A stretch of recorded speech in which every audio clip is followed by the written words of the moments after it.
Boa tarde. Obrigada por estarem aqui. Essa aula é baseada na adaptação de um livro, de um romance, na verdade, prêmio Pulitzer, de não ficção, que é o livro do Siddhartha Mukherjee, que é um oncologista, ele é indiano, mas trabalha em Nova York, também é imunologista, como o Dr. Edelton. E uma paciente perguntou para ele, né, mas o que é mesmo essa doença que eu estou enfrentando? Onde é que a gente está agora, em, sei lá, era 2010, que ela deve ter perguntado isso. E ele começou a pesquisar, né, para tentar responder essa pergunta da paciente. E ele imaginou esse livro sempre com o foco no paciente, como a gente quer os nossos sistemas de saúde, que sejam orientados pelo próprio paciente. E aí ele disse que não ia ser um livro sobre câncer, mas uma biografia do câncer. Mas por que biografia? A gente faz de pessoas, né, de pessoas importantes. Aí vocês vão tentar entender no final porque ele chamou de biografia, porque o câncer acaba sendo quase uma entidade, que além de doença biológica, é também uma doença social. A gente até usa a metáfora, ele é um câncer na nossa sociedade, ou ele é um câncer. Então é uma doença cheia de metáforas, e ele também fala isso. Então as perguntas, pelo menos que eu sempre me fiz, como eu disse, desde os 12 anos, mas o que é câncer? E o que causa câncer? Então, quais são essas relações? Eu não sei se eu vou conseguir responder todas, mas a ideia foi essa, e organizando duas linhas, uma verdinha, que é um pouco da biologia, e dela deveria vir nos tratamentos dessa doença, e uma, o que é câncer, que geralmente consegue ser respondida com a outra ciência básica, que é a epidemiologia, né? E também com aí o rastreio, que também é considerado saúde pública. Então, essas são as perguntas que guiaram essa apresentação. Então, aqui só uma prévia, eu vou chegar até aqui, né? Então, eu organizei linhas do tempo. A linha começa no Australopithecus, tá? Então, já estou começando a responder. Os pontinhos verdes, são pecinhas de quebra-cabeça, são os da biologia geral, arqueologia do câncer, alguns fatos importantes, né, das guerras e tal. Depois começa uma linha embaixo, que é a linha da epidemiologia, com alguns fatos. Tem umas pecinhas que são rosa-pink, que são as da prevenção, do rastreio do câncer, mais rastreio, mesmo técnica de rastreamento. E tem um azul, o primeiro vermelhinho, pensei no sangue, aí botei as pecinhas da cirurgia do câncer em vermelhinho. Em amarelo, pensei os raios, então um pouquinho da radioterapia. Claro que eu não vou esgotar o assunto, eu estou só levantando curiosidade, que a gente vai ter essas 40 horas, todos esses temas. E o azulzinho das tintas da quimioterapia, né, que vocês vão ver a origem da quimioterapia. Então, essa é a legenda, né? Eu penso em falar direto, e eu queria que vocês anotassem as perguntas para eu responder no final, que eu acho que fica mais fácil, tá? Então, a gente vai agora direto até as 3h30, aí vai ter um intervalo, e depois é a aula de genética. E não se preocupem que é assim, superficial, porque cada um desses temas praticamente a gente vai abordar aqui. Então, é doença nova ou é doença velha? A arqueologia do câncer mostra que os australopitecos, que é o homem macaco, já tinha câncer 4 milhões de anos antes de Cristo. Os ossos, os esqueletos, né, que sobraram, esses fósseis de peixes, de dinossauros, também já tinham câncer. Nossa. Passam alguns milhões de anos, foram encontrados, né, sempre fósseis, geralmente com metástases ósseas, que fazem o raio-x, é igualzinho às metástases de hoje, né? Próximo. E o primeiro escrito sobre câncer, na verdade, é registrado num papiros egípcios, que é chamado Papiros de Edwin Smith, que está na Biblioteca de Medicina lá em Washington, D.C., e aí você pode entrar no site deles e abrir. E esse papiros mostra 48 casos, sempre já com o tratamento da época. E tem um caso relatado, no caso 45, de uma mulher com um tumor no tórax, duro como uma fruta verde, e o tratamento? Não tem tratamento. Então, se imagina que é o primeiro registro do câncer, e assumindo que não se tinha um tratamento para ele. Isso antes de Cristo. O Código de Hammurabi, que tem até os preços que se podia cobrar em ciclos de, né, para cirurgia, e até punição para quem falhava no tratamento, né, do câncer, também registra 8 casos de câncer de mama.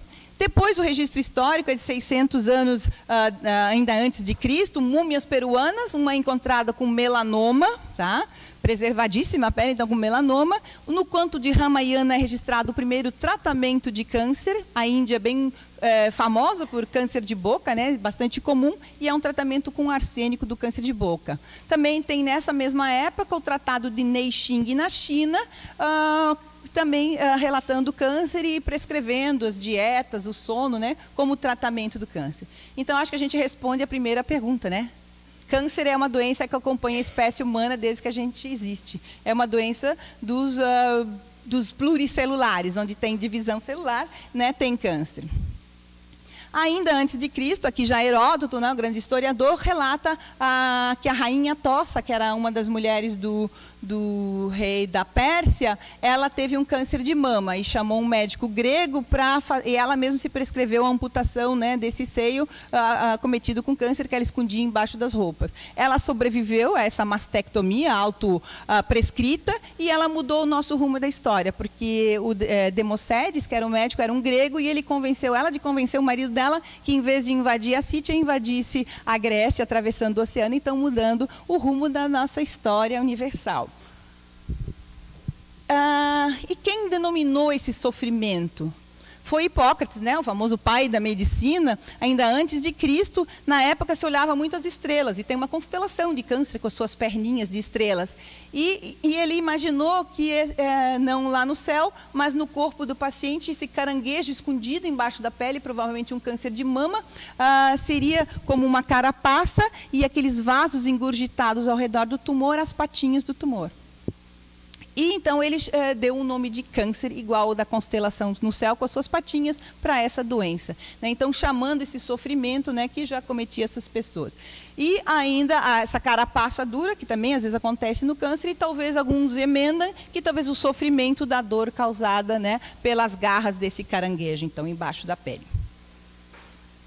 Aí nasce o nosso menino Jesus, e eu digo sempre, se ele tivesse leucemia, ele não teria sobrevivido, e a nossa história também seria diferente, porque eu sempre imagino isso, eu nasci em 60, se eu tivesse tido leucemia na infância, provavelmente teria morrido, o que é diferente de hoje. Então, mas ele não teve câncer, ele sobreviveu, mudou nossa história também, até a oração para o SUS a gente inventou por causa dele, né? E depois de Cristo, já então, a teoria de Galeno, seguindo a teoria do pai Hipócrates, né, pai da medicina, ele continua e defende de que o câncer é causado por uma discrasia, por um desequilíbrio dos 4 elementos, dos 4 humores do nosso corpo. A nossa palavra bom humor, mau humor vem daí, tá, gente? Mas a teoria dele é de que bile negra acumulada no cérebro daria depressão. Bile negra acumulada no corpo físico daria câncer. E essa era a teoria que durou mais de 50 gerações explicando, e dela derivavam os tratamentos, né? Então, ele tem uma coisa que é certa até hoje: câncer é uma doença sistêmica, por isso que ele não recomendava a cirurgia na maioria dos casos, por já saber que era sistêmica, não é uma doença por excesso de bile negra. Passam-se 1000 anos, sempre com a teoria de Galeno valendo. Na Europa passou agora o filme do Avicena, do Ibn Sina, né? Era um grande médico do tempo áureo do Império Muçulmano, do Império Árabe. Eles tinham uma medicina extremamente muito mais avançada aqui na Europa. Eles tinham uma escola de jovens aprendizes médicos, onde eles já faziam cirurgias de olho, né, provavelmente de cataratas, eles já faziam anestesia e até autópsia. Quem assistiu o filme The Physician, né, pode ver a história de Ibn Sina já no ano 1000, com esses grandes avanços na medicina. Ele estudou Galeno, mas também estudou a Ayurveda, né, de onde ele montou essa escola. Nesse mesmo tempo, a Europa, em torno de 1300, 1400, estava envolvida em sujeira, em peste negra, em sífilis, em várias doenças, e os tratamentos eram aquelas bruxarias. Era sangue de rã, pasta de caranguejo, né? Não tinha aquela medicina avançada da época dos árabes. E pior disso tudo, eles plantam, né, na história mundial uma planta que era aqui das Américas, disseminando ela para todo mundo. O tabaco, então, e também mudando a história do câncer. Então, as grandes navegações com os piratas, né, o Francis Drake levou essa planta, né, dizendo: a Europa não vive mais sem 2 plantas da América, a batata e o tabaco, né? Então, essa planta foi disseminada mais ou menos em 1500, 1600. Ah, eu esqueci de falar que outra legenda é que essas pecinhas que têm uma aura ao redor amarela são peças que eu considerei grandes revoluções na medicina. E aqui aparece a primeira. André Vesalius queria comprovar no corpo físico a existência da bile negra, ou da bile amarela, e do sangue, e da linfa, né, da fleuma. Ele abria corpos. Então, ele desenhou com os desenhistas de Tiziano as primeiras lâminas de anatomia. E ele descobriu, realmente, bile amarela está ali pertinho do fígado, o sangue está dentro dos vasos, a linfa está nos linfonodos, né, nos vasos linfáticos. Mas cadê a bile negra? Cadê o órgão da bile negra que manda bile para o cérebro e dá depressão? Cadê a bile negra que se acumula no corpo e explicaria os tumores? A teoria cai por terra, né? Vesalius queria suportar a teoria de Galeno, mas acaba derrubando ela por não ter um órgão espalhador de bile negra. E aí ele autoriza com que se faça a cirurgia, já que não era uma doença tão sistêmica assim, né, poderia se abrir, pelo menos os tumores visíveis, se fosse no pescoço, na pele, nos ossos, poderiam ser operados, né, ou então os membros amputados. Imaginem sem anestesia, né? Dizem que o cirurgião devia aguentar os gritos dos pacientes, né, porque não existia forma de anestesiá-lo. Então o cirurgião tem que ser muito corajoso. Parré foi um dos primeiros deles, escreveu o Armamentárium Cirúrgico. E aí, na época, se usava muito telescópio para olhar as estrelas. E os holandeses eram muito bons em fazer as lentes. E começaram a fazer um microscópio ao contrário, que foi o microscópio, né? E o Hooke, né, isso foi no Reino Unido, começou a olhar pedaços de planta. E escreveu as células. Cell, em inglês, como célula dos monges, dentro de um mosteiro, pequenos cubículos, onde os monges, né, estoicamente dormiam. Então, a célula vem dessa palavra de como se fosse células, né, pedacinhos pequenos como se fossem quartículos. Mas ele pensava que só os vegetais eram feitos de célula. Aí, Leeuwenhoek foi o primeiro a olhar células humanas. Eu imagino que sejam dele próprio, foi o espermatozoide, né? Então, a primeira célula humana vista no microscópio. Depois, nessa época de 1750, já começa uma oncologia experimental, que eu digo com um pouquinho de culinária francesa. Jean Asdrúck e Bernard Perrier, na França, eles cozinham tumores e cozinham bife, e experimentam para ver se tem gosto de bile negra ou não, porque eles ainda estavam tentando derrubar, né, a teoria do Galeno. E eles escrevem uma dissertação sobre o que é câncer. Então, pela primeira vez, está escrito tentando responder, então, em 1750, o que é câncer. Dizem que aí nasce a nossa profissão de oncologista, né, com essas experimentações sobre o que é câncer. E aí, a linha de baixo, eu começo a introduzir a epidemiologia, que é a base para a prevenção do câncer. E a primeira observação é numa profissão. O Bernardino Ramazzini, isso em Verona, na Itália, observa de que as freiras tinham muito mais câncer de mama do que as mulheres ao redor, né, fora do convento.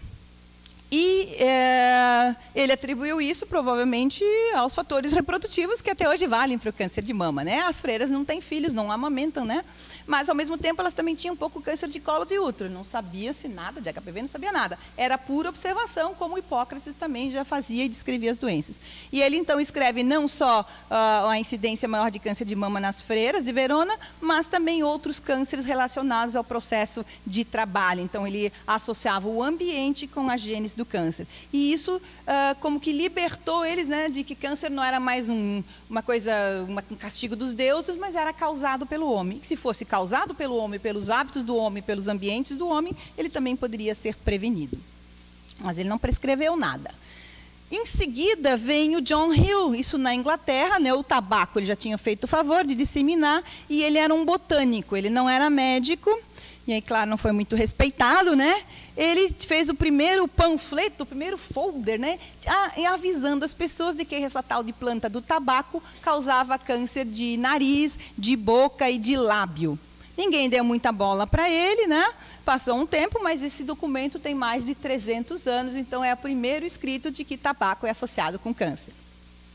Logo em seguida, vou continuar aqui na linha de baixo, o Percival Pott, que era um cirurgião em Londres, observa que meninos que tinham limpado chaminé na infância têm um câncer no escroto. Primeiro se achou que era uma doença venérea, que era bem comum na época, né?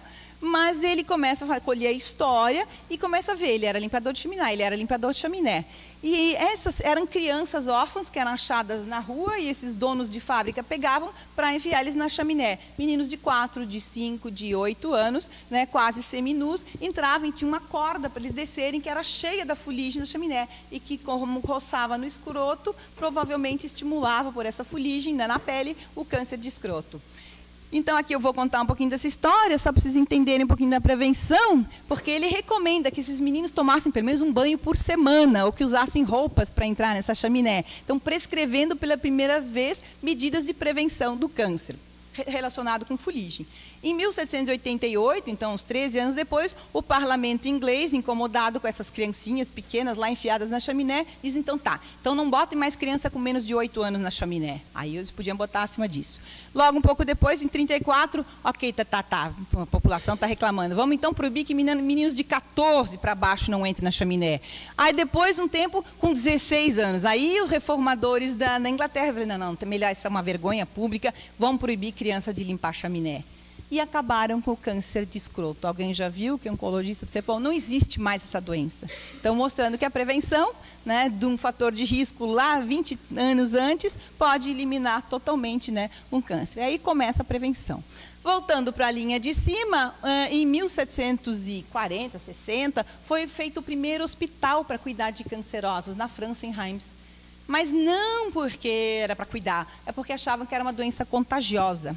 E eles fizeram, né, nesse hospital, mas a população da cidade fechou porque não queria esse monte de cancerosos ali que possivelmente poderiam passar. A teoria já não era mais de Galeno, mas de que câncer era uma doença contagiosa.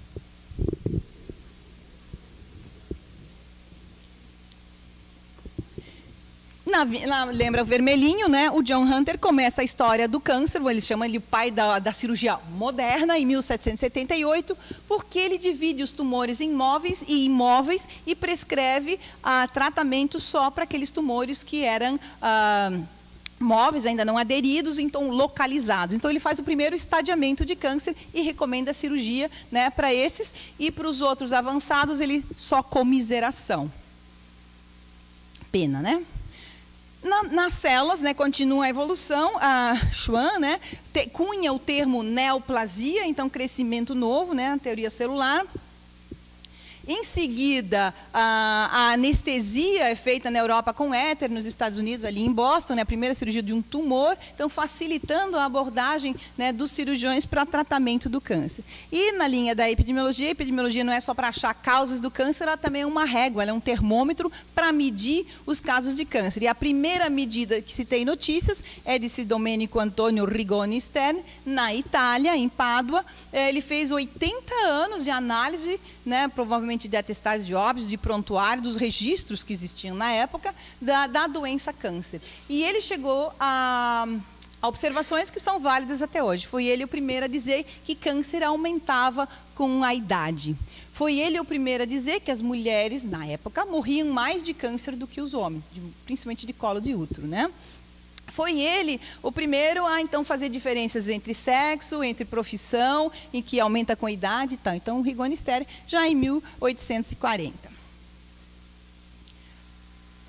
Em 1850 a 1950, a gente chama de 2 séculos. O século dos cirurgiões, onde se inventam várias técnicas de entrar no abdômen, de entrar no cérebro, operar bexiga, intestino, e o século do tabaco, quando o tabaco começa a fazer sucesso, a ser como um social smoke, né? A ser espalhado em vários dos países, na China, através do Japão, na Europa, com as grandes navegações para todos os países ao redor.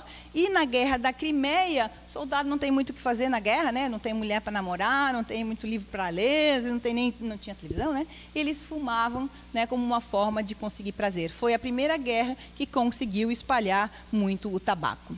E na biologia, o Rudolf Virchow, né, um grande médico alemão, aplica essa teoria das células, diz que então célula não é só coisa de vegetal, também é de humanos, né? O Schwann já dizia isso, e ele associa uma célula de um certo tipo com a doença. Então ele leva a teoria da biologia para a medicina, né? Então explicando a gênese das doenças com as suas células específicas. E Perkin, que era o pai da química moderna, ele inventa tintas, porque na época todas as tintas eram feitas de vegetais, tirados de planta, uma flor vermelha, um casca de árvore, e elas eram caras, era um processo difícil. E Perkin faz a primeira tinta de cor púrpura, que era uma cor muito valorizada, a cor da nobreza, né, até dos papas, e com um experimento, e essa tinta pode ser usada para tingir tecidos. Quem tingiu tecidos com a tinta de Perkin foi Ehrlich, né, que viu que tinha uma especificidade dessas células, que o núcleo corava de uma cor, que o citoplasma de outro. Então, Perkin é muito importante na história de medicina por ter criado essas tintas. Com as anestesias, foi possível, então, fazer cirurgia. Essa aí é na mesa da sala de jantar, que o Lister operou a própria irmã, né? Na Europa, começa a se desenvolver o século dos cirurgiões com vários acessos, né? Tumor cerebral no cérebro, a tumor na bexiga, a tumor no abdômen. Então, Charles Moore mapeou na mama onde eram as recaídas, né? Então fez uma teoria de que tinha que ser radical para limpar, né, todo o tecido ao redor. O Billard fez todo o acesso, né, à cirurgia no abdômen. O Volkmann também trabalhou com mastectomia. O Chiari, da síndrome de Budd-Chiari, trabalhou com fígado, né? E assim por diante, desenvolvendo técnicas para entrar nos órgãos e retirar os tumores.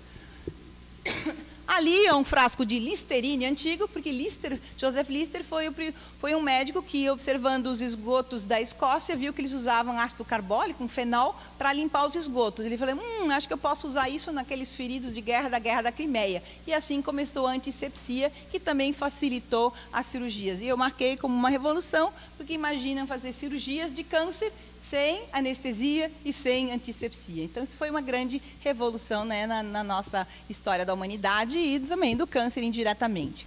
Nesse ano ali de 1866, teoria de Darwin e teoria genética também aparecem, né, contribuindo com o entendimento do câncer. E aqui está, então, o Paul Ehrlich, que é considerado um dos maiores médicos de toda a história da humanidade. Tem até um filme sobre a vida dele também. E ele foi que cunhou o termo tal da bala mágica. Quem trabalha em oncologia sabe disso. A gente está até hoje procurando a tal da bala mágica para cada tumor, né, ter uma droga que o mate ou o elimine, né? E Paul Ehrlich fez a primeira droga, o Salvarsan, usando então a grande indústria química alemã, que começou, na verdade, a fazer tintas para corar o algodão, mas que também ele começou a usar, então, aproximando a química da biologia, criando as primeiras drogas, né, para tratamento. E a primeira que ele atacou foi a sífilis, né, a doença das partes secretas.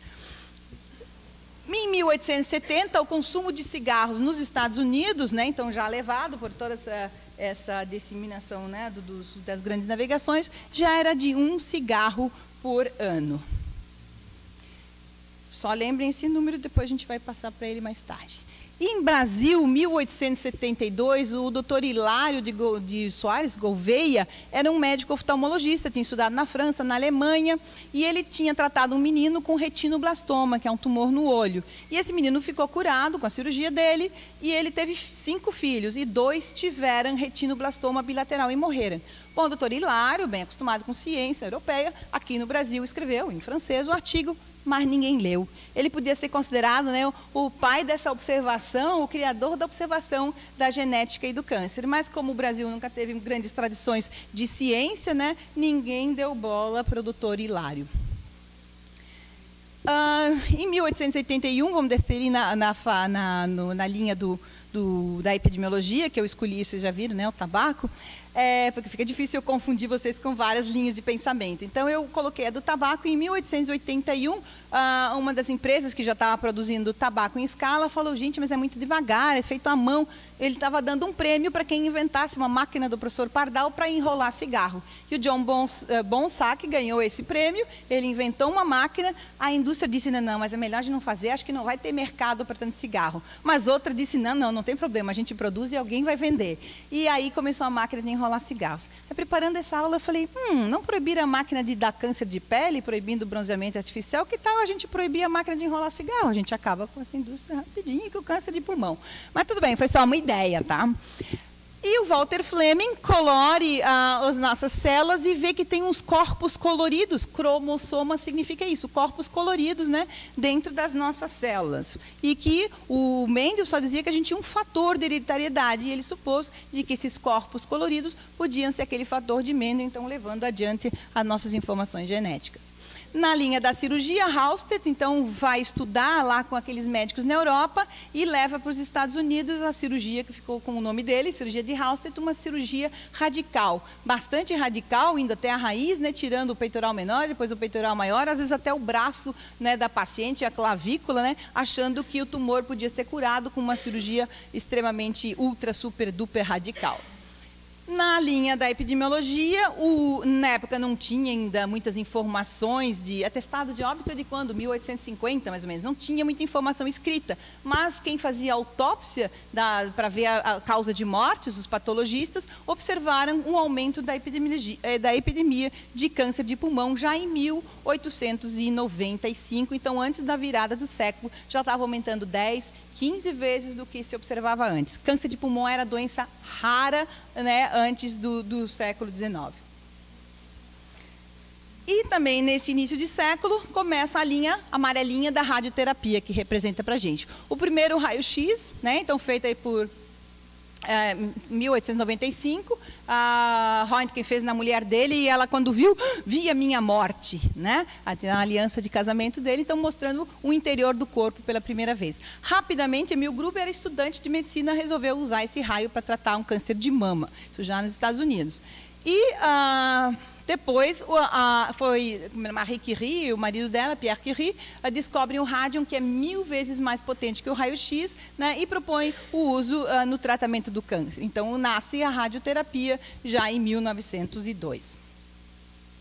Em 1907, talvez descrito em 1911, os vírus são descritos como causador de câncer, mas em galinhas, né? É o sarcoma de Rous, do Peyton Rous, que era esse pesquisador, que detectou vírus associado, então, a um câncer na galinha. Em 1910, se forma nos Estados Unidos uma grande corporação, a US Radium Corporation, que começa a produzir rádio, então material radioativo, em tinta, uma tinta chamada undark, quer dizer, não escuro. E eles começam a pintar instrumentos para a guerra, os mostradores dos aviões e também relógios. Eu tive um relógio com a tinta undark, né? Mas para quem usa, não há grandes problemas. Mas acontece que as meninas que eram contratadas pela essa US Radium Corporation, elas molhavam na boca o pincel para ficar bem fininho para pintar essa tinta radiativa. E elas tiveram tumores enormes nessa região maxilar, conhecidas como Radium Girls. Se vocês vão olhar, e tem um filme também sobre isso, né, dos tumores horríveis que elas desenvolveram por esse contato com a radioterapia. Então, depois se associou, né, também não só para tratar câncer, mas que raios também causavam câncer.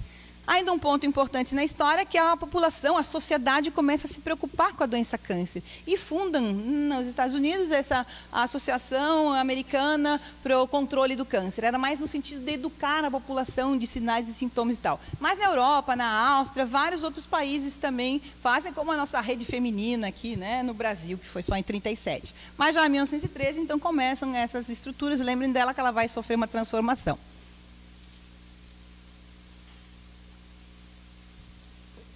E aqui, um pouquinho antes da Primeira Grande Guerra, Boveri estudava os ouriços do mar e a divisão celular deles. E ele via que quando o ouriço, os cromossomas ficavam com aquele colocopia errado, eles ficavam aberrantes. E ele fez uma teoria de que, na verdade, a origem dos tumores malignos seria a partir desse colocopia errado na divisão celular.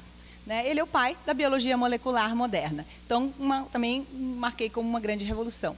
Começa a Primeira Grande Guerra, uma parte sempre cinza da nossa história, e na Bélgica, em Ypres, numa noite, a indústria alemã não fazia só tinta, não fazia só os primeiros remédios, fazia também gases, né, e química para guerra química. E o gás com cheiro de mostarda foi usado pela primeira vez em 1917 dos alemães, então, contra os franceses, em Ypres, na Bélgica, e causando morte de muitos numa só noite. Mas também 2 patologistas, que eram, na verdade, americanos, mas pelo menos ele era patologista, morando na França, serviço do governo americano, eles fizeram autópsia desses corpos dos soldados mortos e viam que tinha uma aplasia de medula óssea. A medula óssea tinha parado de produzir sangue. E descreveram isso num artigo científico que foi chamado de efeito Crumbar, né? Esse efeito do gás mostarda na medula. Mas depois da guerra, ninguém leu também, ninguém se atenou de tentar usar isso para um tratamento. Mas, nos Estados Unidos, o aumento da preocupação com o câncer já vinha de 1910. Um senador, Bonney, tentava fazer lobby para conseguir dinheiro para estudar essa doença. Então, em 1910, e depois esse senador eleito, né, começa a politizar a doença câncer, na verdade, pedindo dos senadores americanos dinheiro para entender essa doença câncer. Isso, então, em 1927, na verdade, ele lança um apelo popular e oferece uma recompensa de $50 mil para quem levasse alguma pista para a cura do câncer. O que aconteceu? Charlatões de todos os tipos, vendendo, né, todo tipo de bruxarias, sitiaram o Congresso Nacional nos Estados Unidos, oferecendo curas milagrosas para o câncer. Aí os outros senadores, né, ficaram bastante preocupados com essa invasão dos charlatões e deram para ele, então, acho que $5 mil, não 50, para ele fazer a primeira lei, né, de controle do câncer, então, nos Estados Unidos. Ele não ficou contente, era só 1/10 do que ele queria, mas começou aí, né, os recursos para estudar câncer. George Papanicolaou entra na nossa pecinha cor-de-rosa, todo mundo conhece, né? Foi um médico cirurgião que estudava o ciclo menstrual das porquinhas da Índia, né? Mas também colhia da mulher dele todo dia as células, né? Para estudar no microscópio, e ele viu de que nas mulheres que tinham câncer, que iam ser operadas, saíam umas células aberrantes anormais. Começou a desenvolver um método, apresentou num congresso médico em Michigan, ninguém deu bola, achou que ele era um maluco, né? Que dizia que tinha essas células do câncer saindo ali pela vagina. Mas a cirurgia de Halsted começou a ser questionada na Inglaterra pelo Dr. Jeffrey Keynes, que foi o primeiro a fazer mastectomia simples. Ele não acreditava naquela teoria do catavento, de que o câncer se espalhava como um catavento a partir, né, ali do peito, né, da mama. E ele começou a operar com mastectomia simples, usando a nova estratégia de tratamento, que foi a radioterapia para complementar, com bons resultados. Mas os americanos continuavam a idolatrar Halsted, né, sem questionar os resultados, né? E aqui é uma grande peça, porque a indústria, aquela US Radio Corporation, começa a fazer tanto rádio, que tem um excedente de produção. E o que eles fazem? Vamos vender para alguém, aí começam a fazer batom com radiação, porque brilha bastante, começa a fazer creme, sabonete, tudo a parte com radioatividade, né? Até um supositório para tratar a impotência com radioatividade. Então, radioatividade era vendida para os leigos porque teve um excesso de produção pela indústria. E vocês imaginam, né? Ainda bem que logo em seguida começam os registros de câncer a monitorar a quantidade de cânceres, né, que aconteceram por essa estratégia da indústria, vendendo uma coisa que estava excedendo. Eu coloquei aqui um pouquinho antes também as pesquisas de Biddle e Tatum, né, que associa então aquele gene lá, começou, né, o cromossoma, um gene e uma enzima. Não é tão simples assim, mas é uma enzima, é uma proteína, é um receptor, é a partir de um gene. Então, o gene codificando essa proteína, né, no caso ali a enzima. O Dr. Oswald Avery, descobre que o DNA é a substância química, então que é responsável por esse fator hereditário, né, porque ele viu que mesmo não tendo célula, continua a se passar, né, a informação genética. E na Europa, então, como eu disse, começa o primeiro registro de câncer, alguns falam na Alemanha, outros na Dinamarca, né, as enfermeiras vão procurar os médicos para saber os casos de câncer que eles operaram, ou que eles trataram, né, fechando então um ano com os primeiros registros de câncer em populações. Ainda em 1930, na Europa se organiza o primeiro congresso internacional sobre câncer. Está vendo que a sociedade começa a se preocupar com essa doença. E desse congresso foi em 33, em 35 nasce a UICC, que é a União Internacional de Controle do Câncer, que existe até hoje, né, sempre envolvida com a política de câncer.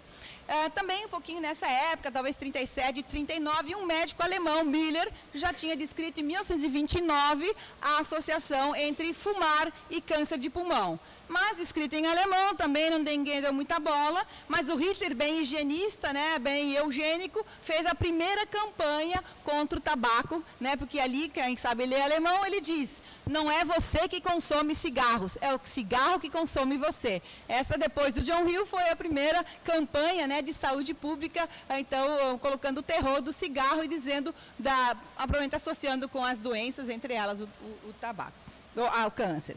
Em 1934 é descrito o asbesto, então uma nova substância causando câncer, e em 1937 a mídia começa a noticiar câncer. A revista Fortune era uma revista bem famosa na época, tipo a nossa Veja aqui, né, a Seja, e ela tem um artigo de capa que diz câncer, a grande escuridão. A gente não sabe o que é, a gente não sabe o que causa, a gente só sabe que está aumentando. E, em resposta a isso, os políticos se sentiram na obrigação de fazer um ataque frontal, começar a enfrentar essa doença que a população estava começando a se preocupar. E tem a ideia de, dentro do sistema de saúde deles, o NIH, montar o Instituto Nacional de Câncer dos Estados Unidos, né, que é o NCI, National Cancer Institute, em 1937. Em 1938 começam as obras, é do lado de Washington, em Bethesda, né, em Maryland, para esse instituto.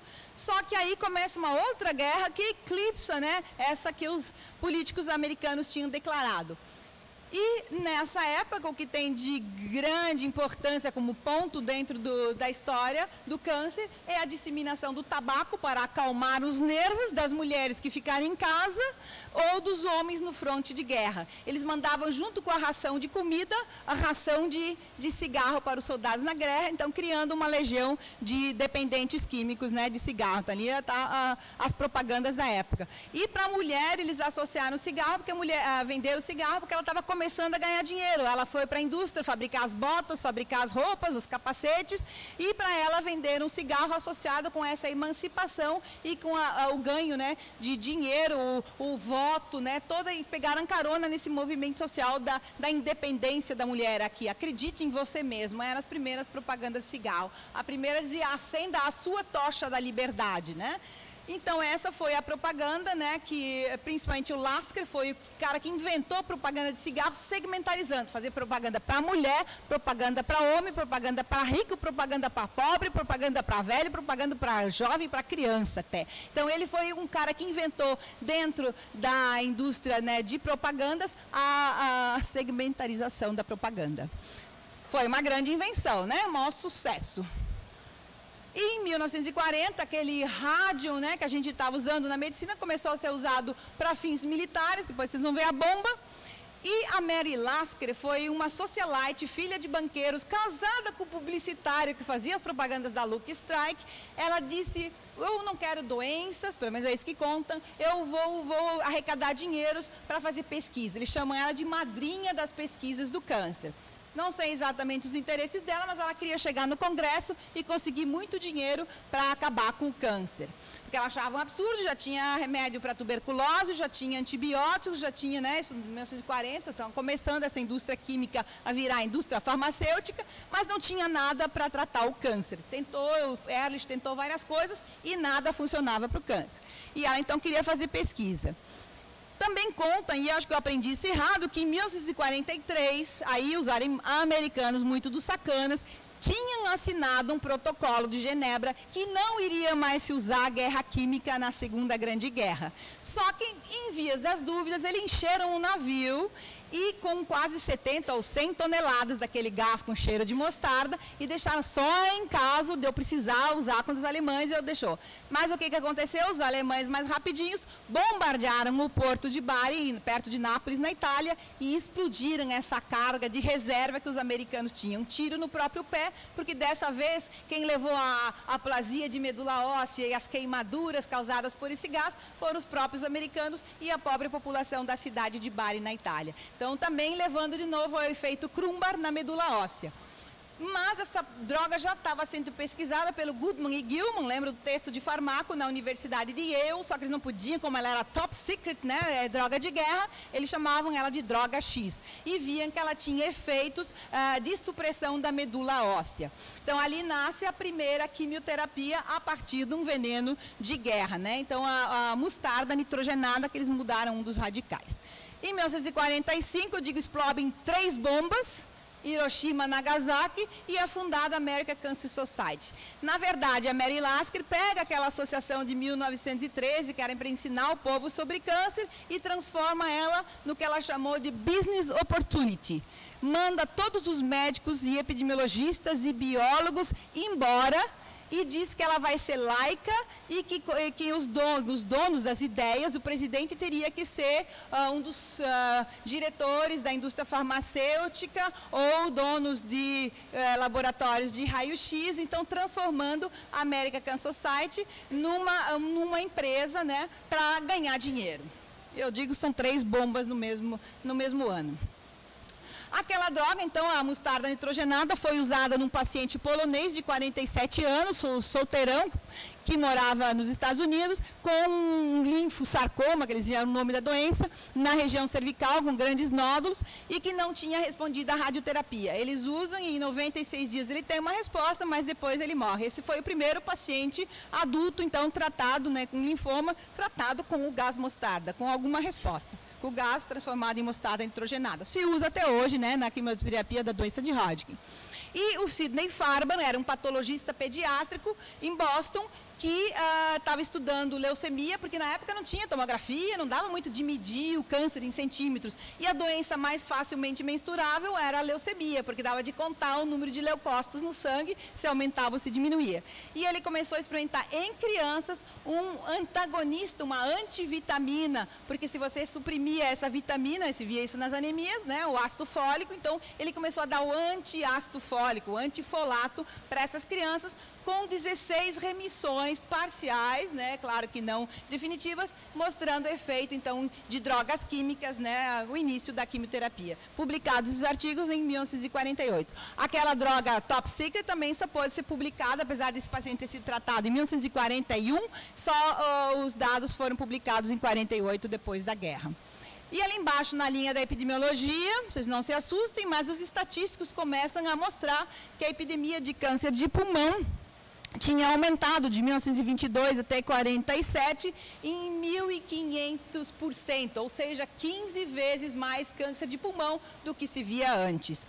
E o ministro da Saúde, aqui eu botei o nosso, mas era um cara chamado Leonard Schiller, falei, ok, se tabaco dá câncer, leite também dá. Eu digo, é o ministro do leite, né? E ele disse, podem continuar fumando tranquilamente, esse epidemiologista não sabe o que eles estão dizendo. Se tabaco dá câncer, certo, ele também fumava e também ganhava algum din-din, ele disse, leite também dá, pode continuar fumando. E eu mostro ali o nosso ministro da Saúde, né, o tal do Alexandre Padilha, ele disse essa mesma coisa agora em 2009, ele está na capa da revista Souza Cruz, dizendo, doutor na arte de conciliar.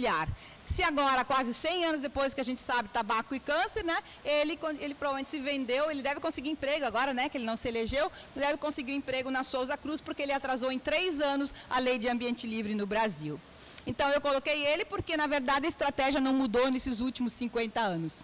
Eles compram os nossos políticos, baratinho até, de certo. Em 1950, a expectativa de vida aumenta no mundo, nos Estados Unidos, né, mas também em outros países. A gente começa a passar dos 50, 60 anos de idade, e o que o Rigoni Stern tinha dito? Que a incidência de câncer aumenta. E nessa época, o aumento de câncer de pulmão já era notado pelos cirurgiões torácicos, né, tanto na Inglaterra como nos Estados Unidos. Eles publicam com 1 mês de diferença estudos de caso controle, mostrando a associação de tabaco com câncer de pulmão. O Kaplan, desafiado por um aluno, inventa a radioterapia para a doença de Hodgkin localizada. Gertrude Ellium inventa a 6-mercaptopurina, né, então mais uma droga no arsenal da quimioterapia. E a American Cancer Society resolve fazer um ataque frontal contra o câncer, né? Essa cruzada agora vira uma guerra. Começa a usar linguajar bélico que vocês usam até hoje no câncer, né, que eu detesto. Eu acho que a ciência não é uma guerra, a ciência é uma montagem de quebra-cabeça e por isso eu uso essas pecinhas. Em 1952 também, o doutor Papa Nicolau, teimoso, né, em 28, ninguém acreditou nele, ele conseguiu convencer o governo americano de que o teste de Papa Nicolau seria bom, sim, para descobrir câncer antes. E convence o NCI a fazer o maior estudo de prevenção da época em 150 mil mulheres no condado de Shelby, em Tennessee, e dessas 150 mil, são 500 e poucas com câncer avançado de colo de útero e 500 e poucas com câncer ainda localizado, pré-câncer, né, que seria o nosso NIC2, NIC3. E aí ele mostra, então, efetivamente, que o teste dele serve sim para achar câncer, né? Botar na peneira quem tem, quem não tem, provavelmente câncer de colo de útero. Em 1953, finalmente, né, já se sabia muito sobre física, as estrelas, lei de Newton, mas na biologia muito pouco sobre o nosso DNA. E é descoberta, né, a forma da dupla hélice do DNA por Watson e Crick, tem uma mulher, Rosalind Franklin, que também ajudou essa pesquisa, então causando um grande avanço, né, na biologia e também para entender câncer. Nos Estados Unidos, finalmente chega a técnica do Dr. Geoffrey Keynes, né? E o Dr. Cryo, que também foi o primeiro a fazer transfusões de sangue, né, em humanos e que deu certo, ele começa a operar a moda de Keynes, então, nos Estados Unidos. Mas os cirurgiões não gostam muito de revolução e eles não acreditaram, não queriam destronar o patrono, né, o Halsted, daquela cirurgia super duper radical. E lembra que em 1870 era um cigarro, né, per capita por ano, ele passou a 3.500, chegando em 1960 a 4.000 cigarros por ano. De 1 para 4.000, né, em menos de 100 anos, em 80 anos exatamente. Então, é óbvio que se cigarro estava associado com... Não era tão óbvio, né? Tanto que a indústria também não queria, sempre jogava dúvida, né, nos estudos epidemiológicos. O Richard Doll, que era um médico inglês, bem novato, se associou com o Hill, que convidou ele, que é o Bradford Hill, que era um epidemiologista mais experiente, e eles falaram, ok, vocês não acreditam em caso controle, vamos inventar um outro método de estudos. E inventaram o estudo de coorte, baseado num excêntrico biólogo que observava, acho que eram mariposas num lago lá em Londres, perto da Universidade de Oxford. E ele falou, ok, então sabe o que nós vamos fazer? Vamos observar os médicos. E eles fumam, 80% dos homens fumavam nessa época. E a gente vai esperar o atestado de óbito deles e ver de que eles morreram. Justamente o SUS de lá se organizava, né, o NIH, e eles, o National Health System lá, organizava, eles tinham um CRM de todos os médicos e mandaram questionário. O senhor fuma, não fuma? E esperaram o atestado de óbito. E viram que depois de 4 anos ele já tinha 36 casos de câncer de pulmão e todos eram em médicos fumantes. E aí eles continuam esse estudo, publicam em 54, acabando com aquela dúvida entre cigarro e câncer de pulmão. Então a ciência, né, confirmou isso, mas a indústria não gostou e lançou o Homem de Marlboro, o cowboy rude machão, que aumentou em 50 vezes a venda de tabaco já em 1955. Em 8 meses, 50 vezes mais. Então, mostrando o efeito da propaganda que funciona, né? Em 56, se inventa um mamógrafo, essa técnica de ver essa teia de aranha do câncer. Uma outra tentativa de tentar achar câncer, né, imitando o Papa Nicolau, não deu tão certo assim, mas tudo bem. O processo da carcinogênese tecidual começa a ser desvendado, ainda pensando que é uma linha. Mais drogas são acrescidas, né? Venenos antimitóticos, antibióticos antitumorais. O NCI recebe, eu digo, o primeiro grupo de malucos que começam a fazer quimioterapia. Tinha que ter coragem de fazer quimioterapia naquela época, né? Eles faziam em ratinha, depois já nos humanos. E conseguiram curar o primeiro tumor sólido, um tumor raro, que é o coriocarcinoma, que tinha o beta-HCG, que aumentava, e um doutor Minchil Lee deu essa quimioterapia depois de ter sumido o tumor, só porque o beta-H continuava alto. Mas ele foi expulso do NCI porque disse que ele estava fazendo experiência em humanos, dando quimioterapia depois que o tumor já tinha sumido. E a gente sabe hoje que essa é uma técnica, né, da terapia adjuvante, mas ele foi expulso do NCI pela sua inventividade. Donald Pink, um oncologista que enfrentou a leucemia, já montando então o St. Jude, um hospital em Memphis, Tennessee, e fazendo o primeiro protocolo de terapia total para tratar crianças, então passando a curar 20 vezes mais do que o Farber lá em 48. Em 1961, se monta um INCA no Brasil, né, ali entre essas duas datas, então já era um instituto primeiro só de tratamento, mas ele começa a ser o nosso instituto de pesquisa de câncer no Brasil, como o NCI nos Estados Unidos. Ok, a ciência sabia em 1954, com o estudo coorte, a associação entre tabaco e câncer pelo estudo famoso de Richard Doll. Mas os governos não tomavam nenhuma atitude para tentar, então, reduzir isso que estava causando a epidemia de câncer de pulmão. Mas no governo Kennedy, ele chama o ministro da saúde dele, Luther Terry, e fala, eu quero que você faça um grupo de estudos, pega lá 6.000 revistas, 12.000 artigos, revisa tudo que tem sobre tabaco que eu quero saber desse negócio. E depois de 3 anos, revisando todo esse material, naquela famosa biblioteca lá de medicina em Washington, eles chegam à conclusão bombástica da associação de tabaco, não só com câncer de pulmão, mas com várias doenças, né, cardiovasculares e tal. E ele podia ter até escondido esse relatório, mas Luther Terry tem a coragem de lançar esse primeiro, então, plano de governo, avisando a população de que esse tal de fumar dá câncer. E ele faz esse relatório e é lançado no dia 11 de janeiro, que num país neurótico com câncer, obviamente, vai para a capa de todos os jornais.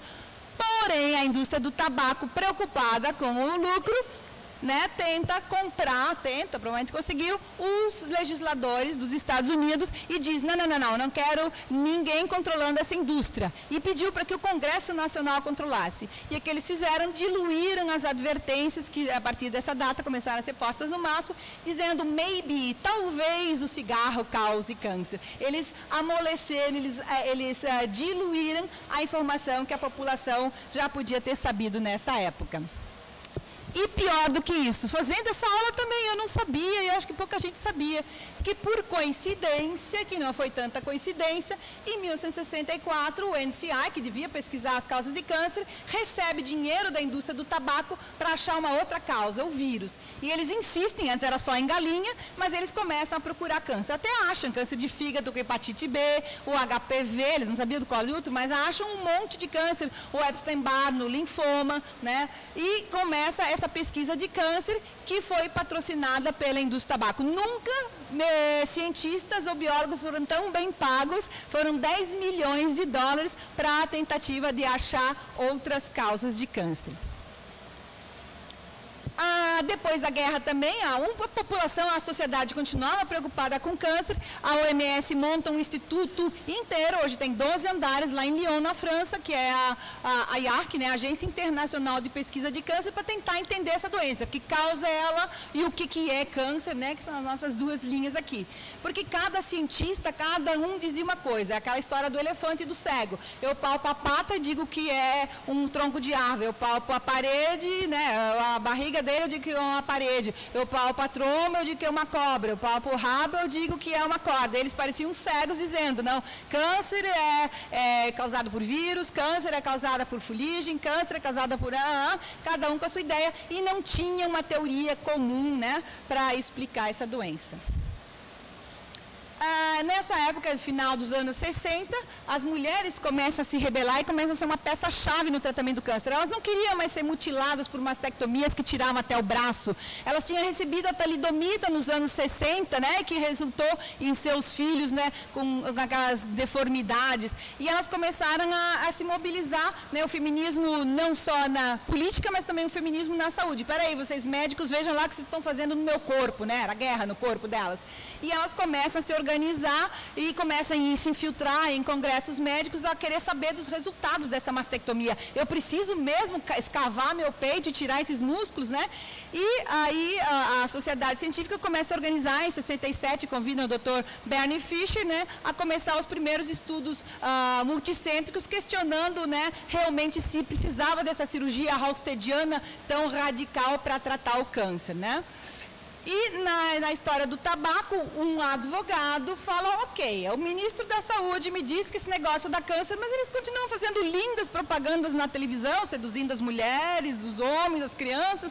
Então, eu acho que a gente merece uma contrapropaganda. E ele ganha a causa, né, depois de 3 anos brigando, de que se a indústria do tabaco pode vender esse carcinógeno, ele quer o direito de que o ministro da Saúde diga o malefício. Depois de 3 anos de contrapropaganda, a indústria resolve tirar suas propagandas. Ninguém obrigou, eles tiraram por livre, espontânea pressão social. Nessa época de 67, nos Estados Unidos, continuava aquela coisa fanática, né, de tentar tratar o câncer a todo custo, com quimioterapia, com radioterapia, com cirurgias radicais, mas na Europa, um outro movimento da Cicely Saunders começa a montar os primeiros centros de cuidados paliativos, que eles chamavam de hospice, né? Então, com esse conceito mais de cuidar, assumindo de que a gente não tinha tudo isso, que a gente não estava dando conta do câncer. Então, nasce esse conceito de cuidados paliativos na Inglaterra, em 67. No Brasil, um ponto importante é que a gente ganha o primeiro registro de câncer na cidade do Recife, em 1967. Lembra que foi em 30 na Europa, então mais de uma geração depois é que ele chega aqui. Como quase tudo, né, nessa área. Em 1968, a Mary Lasker, lembra, a madrinha da pesquisa, diz para o Nixon: olha aqui, você está botando o homem na Lua, foram só 10 anos de pesquisa, eu quero uma NASA para o câncer, eu quero tanto dinheiro quanto que mandamos o homem para a Lua para descobrir como tratar essa doença. E pressiona o Nixon, ela era bem articulada e tal, publica assim no New York Times dizendo: Mr. Nixon, você pode curar o câncer, né, a célulazinha lá se desmontando. E pressionou, ele achando mais fácil ganhar essa guerra do que a do Vietnã, ele compra essa briga e assina o National Cancer Act em 71. E a indústria do tabaco, né, apesar de ter tirado a propaganda, dizia: o nosso produto é a dúvida. E vocês já viram a última propaganda que tem no Brasil? Talvez, eles continuam vendendo a dúvida para vocês adolescentes, né? Na Alemanha foi proibida, aqui no Brasil o nosso ministro deixou.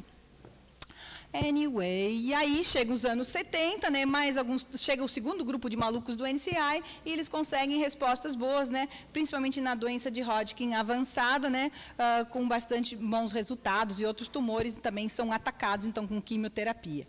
Nos anos 70, foi quando eu disse que comecei a pensar em estudar câncer, ela se virou uma doença de destaque, uma doença politizada, e estava em filmes, e estava em livros, o Livro Hospital, o Love Story da menina com leucemia, e começou a invadir, né, vários outros, a literatura mesmo, né? As propagandas continuavam atacando a mulher, aí já mostrando ela moderna e tal, né? Mas foi essa a última que passou na propaganda, né, de televisão nos Estados Unidos. E eu digo que ela é icônica porque ela diz: you have come a long way, baby. Tipo, para o cigarro, você conseguiu andar aí quase 200 anos, né? Sem ninguém interromper essa indústria extremamente lucrativa. Mas foi a última propaganda lá. Aqui só foi no ano 2000 que foi proibida na TV, né? E a American Cancer Society continua a sua pressão, então, sobre o governo e botando a mamografia como o teste de Papa Nicolau, que já estava no sistema de saúde, né? Dizem as más línguas, com o interesse da Siemens, da Kodak, né? Pressionam, porque, na verdade, não existia nenhum estudo científico de que mamografia podia salvar vidas. O que existia era um estudo do Strax, para um plano de saúde, mostrando que ela podia ver o câncer de mama, mas estudo completamente contaminado, onde mais mulheres com suspeita de câncer tinham feito o raio-x da mama e com diagnóstico, né? Porque, na verdade, aquela coisa de que tamanho pequeno é que vai garantir a vida da mulher, não é verdade, porque o tumor é extremamente heterogêneo, uma célula bem pequenininha pode ser a mais maligna de todas, um tumor desse tamanho pode ter só lá umas 10 mutações e ser bobinho, a gente conseguir tratar. Então, a mamografia foi vendida também por uma pressão, não foi científica, né, por uma pressão da American Cancer Society no governo de lá. E aí, agora, né, é difícil de controlar essa mania que a gente tem de fazer mamografia, às vezes com 30 anos, né? Achando que a gente se livra do câncer. Em 75, já o arsenal de drogas era bastante grande, com uma pequena redução, então, da recaída no câncer de mama, chamada quimioterapia adjuvante, que hoje é usado em vários tipos de tumor. Em 76, a cisplatina entra no mercado e é possível, então, curar tumor de testículo, mesmo do Lance Armstrong, né? O linfoma de Burkitt é atacado até na África, por Ian McGrath, então consegue ser curado mesmo nesse país. Então, isso nos inícios dos anos 80. Radioterapia continua sendo usada, se inventou também de hiperfracionar, mas hoje em dia, se a gente for ver, a gente recebe 6 vezes mais radiação, muitas tomografias, muito raio-x, e se isso causa câncer, pode ter até implicado, né, alguns tipos de câncer, né, se a gente está se irradiando tanto por motivos médicos, né, de exames. E uma verdadeira revolução acontece, a gente não tinha uma teoria de base para explicar que fuligem dava câncer, de que vírus dava câncer, de que até tinha pesquisa em 1907 de alimentação e câncer, de cigarro causando câncer, mas o que estava de comum nessa doença? E foi Varmus e Bishop, os dois que descobriram, através do sarcoma daquela galinha, um gene que, na verdade, estava em toda a espécie humana e também de outros vertebrados, como que um proto-oncogene. como se fosse um pequeno monstrinho para ser ativado dentro de nós. Então, nós carregamos o nosso pré-câncer sempre, desde sempre, provavelmente desde os australopitecos, e o que a gente faz, às vezes, é acordar ele com uma substância ou com outra. Então, explicando, né, uma teoria comum da oncogênese, né, que seriam os genes proto-oncogenes. Então, a gente tem gene pronto para virar câncer dentro de nós, e a gente tem gene supressor, que seriam os guardiões do genoma, né, que se a gente perde um deles, a gente perde um soldadinho da porta e o câncer, vamos dizer, se faz. Né? Então, ali, essa teoria, então, só em 80, né, 90, é que a gente consegue, finalmente, uma explicação de base para o câncer.